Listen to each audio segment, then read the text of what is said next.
We're going to turn our attention now to this rather tragic story coming out of the Eastern Cape. A child from Craddock is recovering in hospital after he was locked up at a school for 3 days.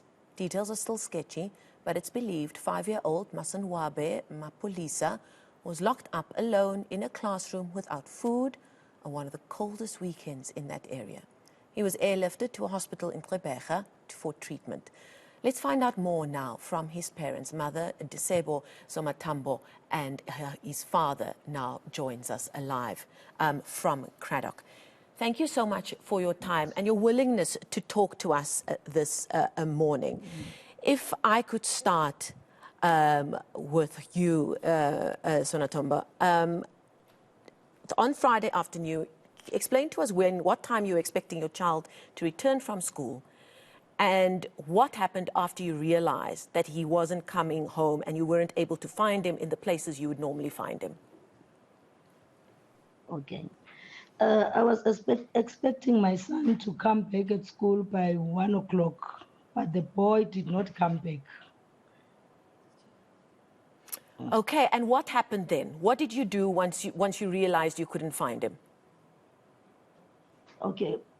When I did not realize that the boy was not coming back, I went all around to search the boy, where the boy used to stay before. And I searched also to the house of the biological mother. I did not find the boy until it was late, by 7 o'clock. Then that's where I said, I called my husband because it was load shedding time.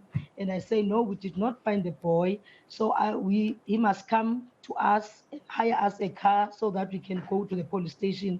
That's where we went to the police station and reported the case of the missing child. And this went on the entire weekend. You were unable to find him. That must have been a very traumatic experience for you that weekend, not being able to find him. It was very, very traumatizing because it was very, very cold. It was very, very cold.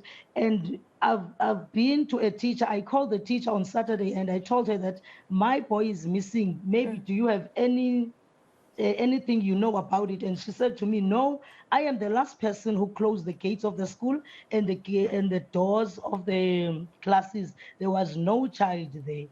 So I've done all I could with the detective. We searched all around. We went also to the teacher and we asked her again. The teacher said again, no, there was no child. I did go also on Saturday in the classroom where the boy is doing his studies, but I did not find the boy. So the detective went on Sunday. We also went to a search for the boy with the teacher also. See. So after that, we could not find the boy. Then the detective said, no, on Monday, we will go to school and check for the boy. Maybe someone took the boy and he's going or she's going to put the boy at school at 7 o'clock. So the detective came to us as a family at 7 o'clock. We went to school. And while we were at school, the detective went in, wanted the footage of the school, but the deputy principal said that no, the footage or the cameras are not working. So the detective saying, no, the children must go out of the classes to the assembly so that we can check the boy. And she was also having the picture of the boy. While we were waiting there at the assembly, then the other teacher, I heard him saying, the boy is found. The boy is found at the classroom. Yes, and then that's where I was shocked and I collapsed at that moment. Now after that, I saw my husband and the teachers, also the teachers waking me up, and we went to the class. While we were at the time of going to the class, the deputy principal went ahead of us, going to the class, leaving us behind with the detective. And then when we arrived at the class, we could not find the boy because the deputy principal already took the boy to the hospital.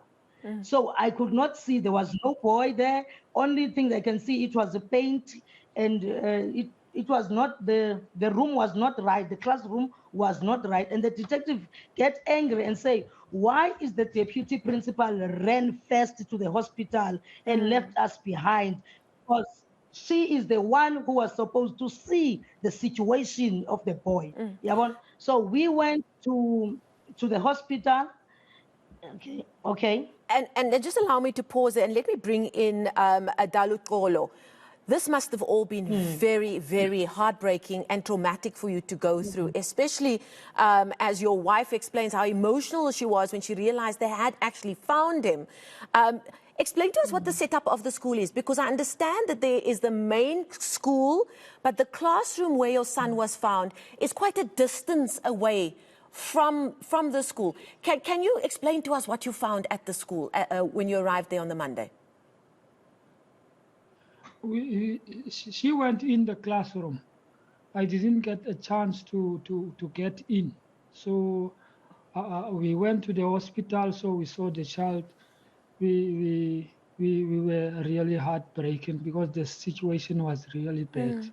Because the bottom of his body was turning blue, purple, or black because of the cold. So we cried that time because it was very bad. And the whole weekend we couldn't eat. We were wet. We were searching on the rain. We were wet the whole weekend. And then from the school campus, you obviously then went to find him, because we do understand that he was then at the hospital. Explain to us what you found when you got to the hospital and you were finally able to see your son. So when we went to the hospital, he was already on the bed.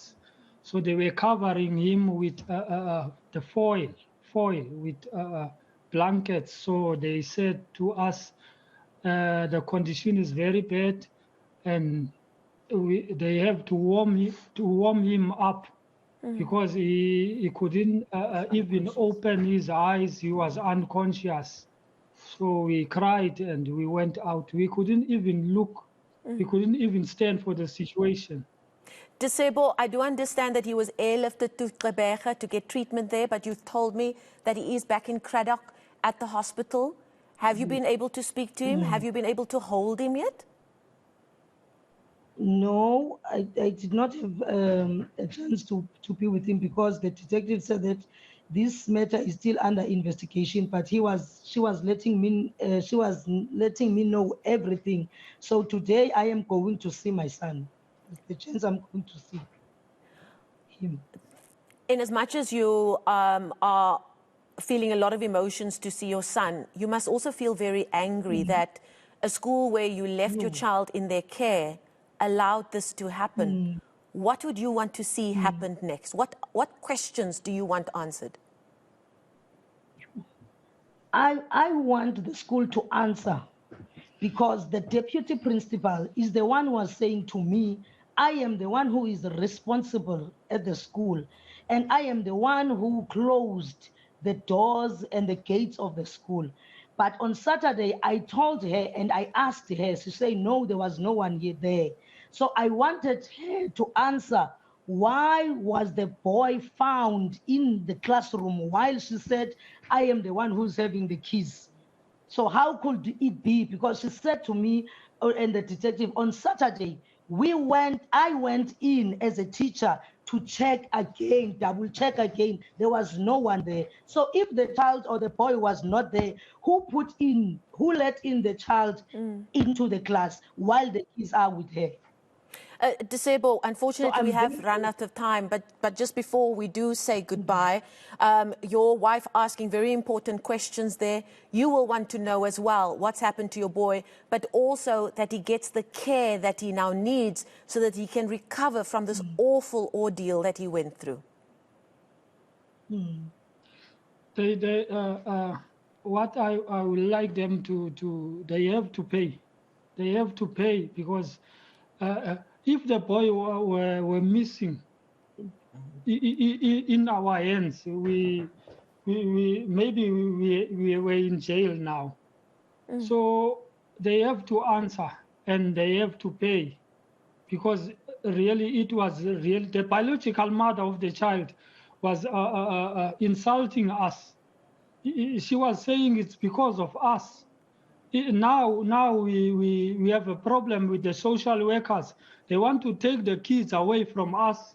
It's like it's our problem now, because if they take the child, we want the reasons why they are taking the kids away from us, because the case the case is it's the case it's not us.